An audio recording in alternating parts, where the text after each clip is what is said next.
안녕하세요. 1900년대 말부터 꾸준히 일기 쓰는 언니입니다. 주말이에요. 주말에는 언니의 일기 말고 시나 책, 영화, 다른 이야기들 나눠보고 있습니다. 오늘은 언니가 읽은 책 이야기 나눠보려고 합니다. 오늘 언니가 읽은 책은요, 김원수 작가의 장편소설 뜨거운 피입니다. 읽어보신 분도 계실 거예요. 굉장히 저는 우연히 도서관에서 책을 살펴보다가 너무 재밌어서 읽었습니다. 한 3, 4년 정도 된 것 같고요. 그 바닷가 마을에 있는 조폭들 얘기거든요. 근데 너무너무 재밌어요. 평도 되게 좋습니다. 읽어보신 분들은 정말 100% 만족한다고 하더라고요. 책 같이 살펴보겠습니다. 네, 김원수 작가의 뜨거운 피는 그 배경이 1993년 봄에서 여름으로 넘어가는 시간이고요. 구암이라고 하는 그 부산의 가상 지역을 공간적 배경으로 삼고 있습니다. 느와르 장르라고 하죠. 조폭들의 이야기가 너무 흥미진진하게 펼쳐집니다. 주인공은 40살 전과 사범, 부산 변두리에 있는 깡패들의 중간 간부이자 만리장 호텔의 지배인이에요. 이름은 희수입니다. 이 희수의 삶을 통해서 우리의 모습도 볼 수가 있어요. 여기에는 그 조직의 보스 손영감도 나오고 여러 사람들이 등장하는데 조폭 이야기라고 하면 유혈이 낭자하고 막 그냥 너무 잔인할 것 같잖아요. 그런데 이거는 그냥 살아가는 얘기더라고요. 근데 이 책이 두껍고 또 내용이 많기 때문에 일부분을 읽어보는 것은 의미가 없고요. 저는 이 책 중에서 가장 좋았던 부분이 바로 작가의 말입니다. 보통 작가의 말은 책에서 마지막에 두세 페이지 정도, 더 긴 것도 있고요. 보통 이 작품을 어떻게 쓰게 됐고 이런 이야기들이 있는데 여기 작가의 말은 좀 특이해요. 첫 번째 이누이트에 대해서 이야기하고 두 번째는 구암이라는 도시에 대해서 이야기하고 굉장히 이런 식으로 친절하게 작품을 더 잘 이해할 수 있도록 작가의 말을 읽으면 작품에 대한 이해도가 더 넓어질 수 있도록 굉장히 친절하게 설명을 해주고 있습니다. 작가의 말에서 첫 번째 부분 이누이트고요. 저는 이 부분을 같이 읽어보려고 합니다. 이누이트라는 거는 이제 우리가 흔히 알고 있는 에스키모예요. 그러니까 에스키모들은 그 단어를 쓰지 않고 지금은 이제 이누이트라고 부르고 있습니다. 그린란드 이누이트 에스키모들은 80%가 우울증을 앓는다. 이누이트족의 일부 지역에선 매년 인구 1000명 중 35명이 자살을 한다.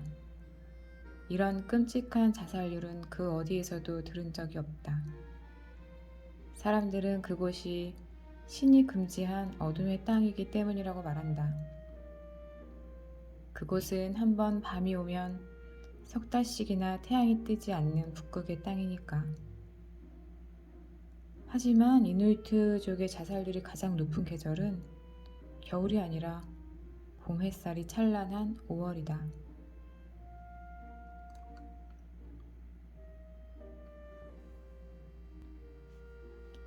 이누이트족이 사는 북쪽 그린란드에는 나무가 없다. 그래서 이누이트족은 얼음집 속에 작은 묽게 기름 램프 하나만을 켠 채 대가족이 모여 산다. 그래서 사람들의 체온은 친밀감 이상이다. 체온은 얼음집 안에서 유일한 난방시설이다.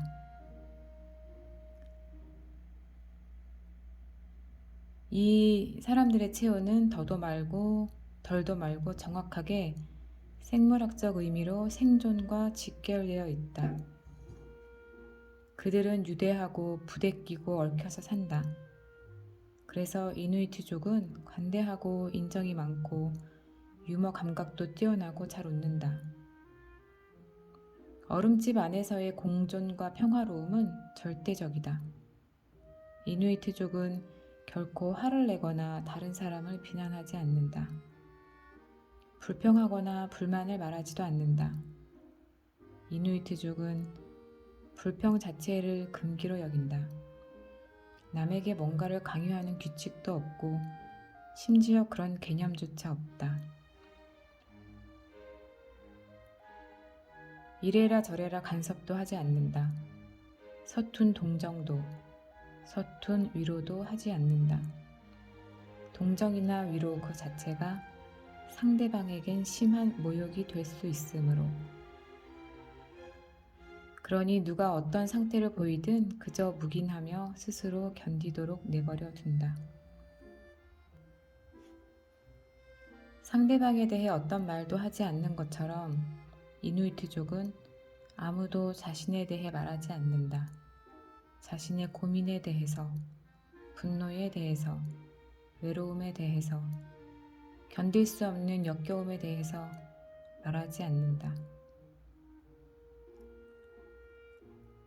이누이트족은 혹독한 환경 속에서 각자 너무나 많은 짐을 지고 있기 때문에 자신의 고민이나 문제 따위를 털어놓아 상대방에게 짐이 되려고 하지 않는다.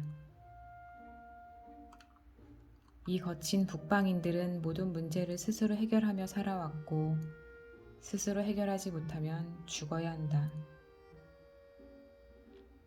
묽게 기름 램프가 흔들리는 얼음집 안에서 그들은 아무 말 없이 조용히 생각에 잠겨 있거나 아니면 사냥 얘기를 하며 웃고 떠든다.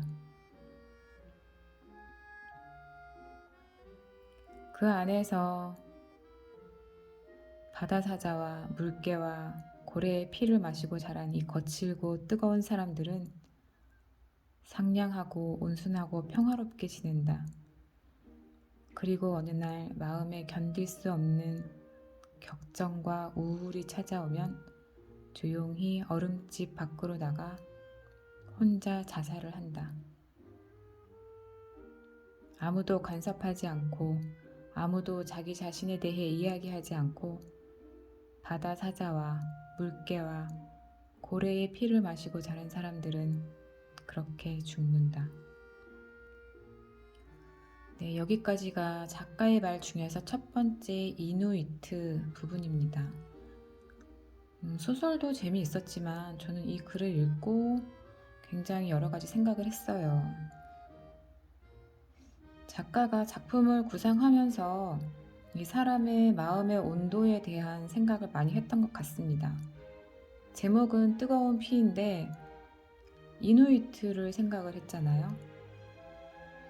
사람들의 마음속에는 누구나 이렇게 뜨거운 피가 있는데 오직 살아남기 위해서 다른 사람에게 내 이야기를 하지도 않고 다른 사람들의 이야기를 들어주지도 않고 그런 이런 여러 가지 생각들을 했던 것 같습니다.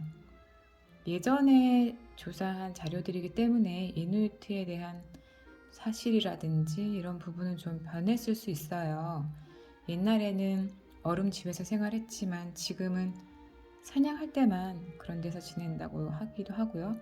그런데 여기에서는 그런 사실적인 부분보다 우리가 살아가는데 어느 정도의 마음의 온도를 유지해야 하는가, 다른 사람들의 관계를 어떻게 유지해야 하는가, 이런 생각들을 하게 하는 책이었습니다. 이 책은 제가 하루 만에 다 읽었어요. 굉장히 두꺼운데. 그래서 감히 추천을 하자면 정말 잡생각이 많아서 아무 생각 없이 뭔가에 몰입하고 싶은데 그게 뭔지 모르시는 분들 있죠?